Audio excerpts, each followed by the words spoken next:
Yeah. Y'all watching the Grind Ethics tape show, and I'm your host, Victory, BX Supreme Promoter, basically. Nah, I mean, I'm Shane, basically.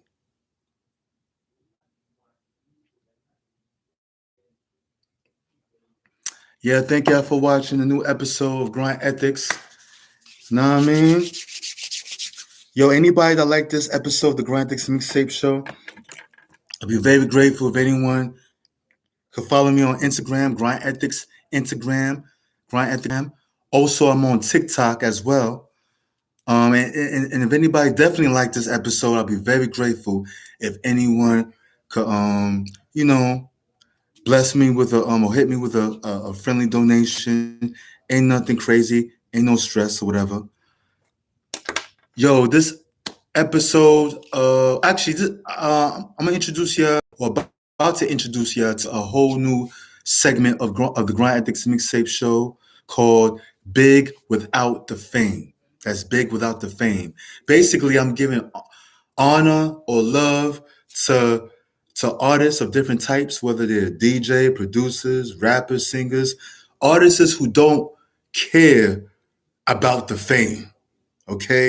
That's why I call it Big Without the Fame. Artists who don't care about the fame, but at the same time, they were a little famous. You know what I'm saying? Or they're a little famous, or they big in their own right.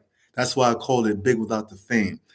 One of the reasons why, or the reason why I actually started this segment is because I've been watching this brother documentary, a brother named JT of Stunt the Growth.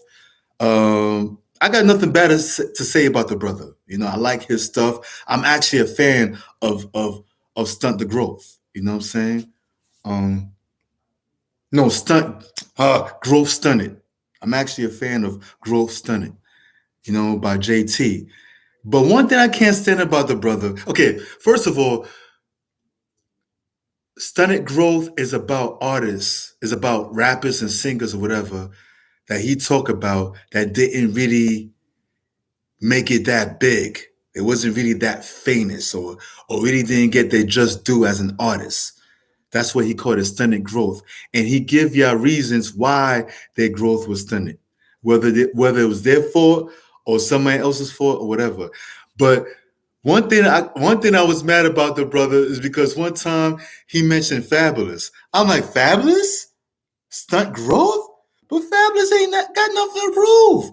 Fabulous is a fucking legend. And I'm not even a Fabulous fan, but come on.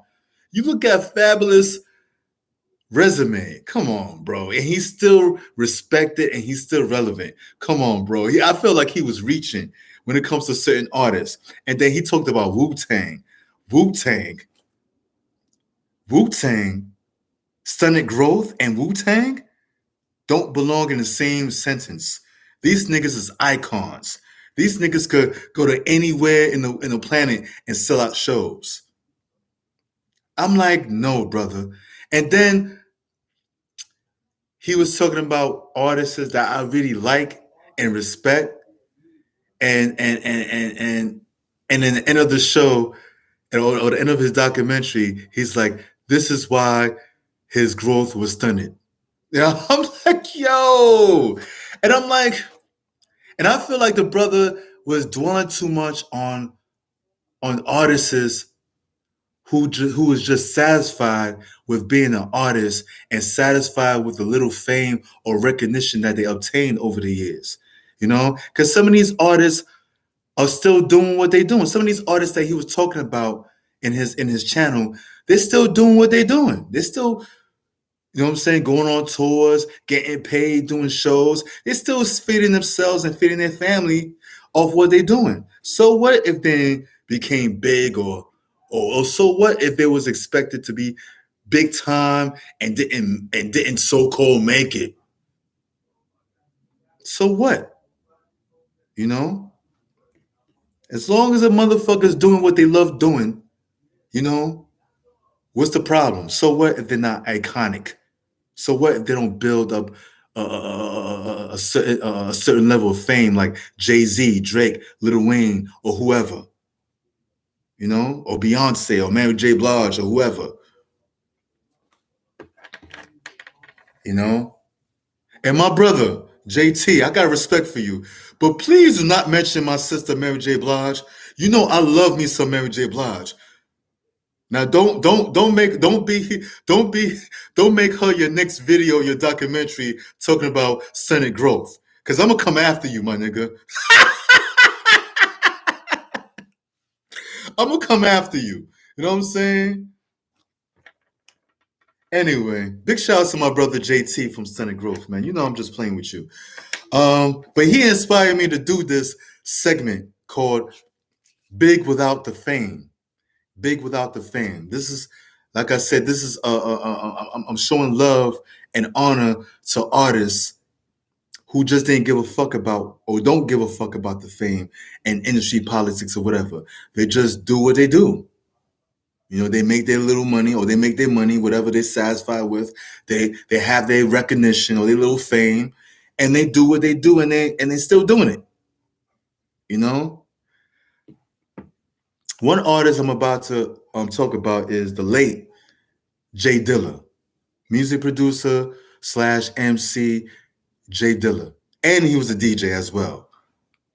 Jay Dilla, for those who don't know, Jay Dilla was a DJ, producer, MC representing Detroit, Michigan, and he was known to put out a lot of hot records, and he produced for artists that you already know about, like Busta Rhymes, Slum Village. Actually, he was a part of a group. He was a part of Slum Village as an MC. MF Doom, Janet Jackson. Yes, he actually worked with Janet Jackson. Erica Badu, Q-Tip, and Ali Shaheed from Tribe Called Quest. The Four Side, Common Sense. He worked with D'Angelo. He produced for Mos Def and Talib, and he also worked with the Roots. So basically, he was mostly known as an instrumental artist or a music producer, and he did a lot of good stuff. He was and he was very known in Detroit, Michigan, back in the days in the 90s and early 2000s. He was doing his thing. You know what I'm saying? Eminem knows about him. Anybody that's famous that's from Detroit know about Jay Dilla. Okay, Royce the 5'9" know about the brother. You know what I'm saying? He was a legend in Detroit. Ask anybody in Detroit about Jay Dilla, they'll tell you a whole story. They'll give you his whole bio. You know what I mean? I don't know too much about the younger folks, but I know the younger folks, the people that's in their 20s, they know about Jay Dilla. If you're into hip hop and you're in your 20s, you know about Jay Dilla. You got to know about Jay Dilla. You know what I'm saying? Yeah, man. But he didn't care too much about the fame from what I was checking out, because I was watching his documentaries and I watched a couple of other pieces on Jay Dilla. And there was a story that Q-Tip was saying. He was telling the story how after he produced a beat for Janet Jackson, he actually was nominated for a Grammy. I don't know if he actually won the Grammy, but he was nominated for a Grammy. That's as far as I know. And he actually went to LA, and he was with Q-Tip in the limousine. And when it was time for them to leave the limousine and go inside the building or go inside the Grammys, Jay Dilla didn't want to go. He froze. He was like, he didn't want to go inside the Grammys. And Q-Tip was trying to drag him or force him out the limousine, but he just didn't want to go to the Grammys. He just didn't want, because I guess he didn't want to be a part of that scenery. He didn't want to be known to be a famous whatever. So because he was just a humble guy. He just didn't care about the fame. And he made his money. He was perfectly fine getting paid as a producer without being known as a producer. You know what I'm saying? He was all about the music mostly, man. He was all about the music. You know, and I don't blame him for not want to be a part of that world, because let's keep it real, the mainstream or that part of the music industry is full of bullshit. You know, it's you got child molesters, full of sex traffickers, mobsters, shit that you don't see, shit that you don't see. He didn't want to be a part of, and I don't blame him. You know what I mean? But the brother Jay Dilla was truly big without the fame. Real talk. He was big without the fame. And if you don't know about Jay Dilla, I advise y'all after this show, log on to Jay Dilla. You know, the life of Jay Dilla, whatever. You could YouTube him. You're already on YouTube, so YouTube him after the show. You know what I'm saying? Yeah, I'm out, man. Anybody that like this episode of Grind Ethics, I'd be very grateful if anyone could make a donation. The link is Grind Ethics Cash App, Grind Ethics Cash App. And I'd like to make a big shout out to my proud sponsor, Yamaha Naturals. If you want to learn about CMOS, I know some of y'all heard about CMOS. Some of y'all might not know what it is specifically. Some of y'all do know what it is, but some of y'all are late in regards of buying it or getting it. Yo, link on to Yamaha Naturals to learn about CMOS. And also Yamaha Naturals have other healthy products for those who want to be healthy or for those who want to be more healthy. And also you can follow Yamaha Naturals on Instagram as well.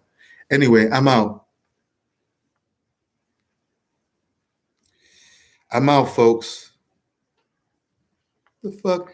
And remember, peoples, tell a friend to tell a friend. That's all about the mother effing grind. Basically.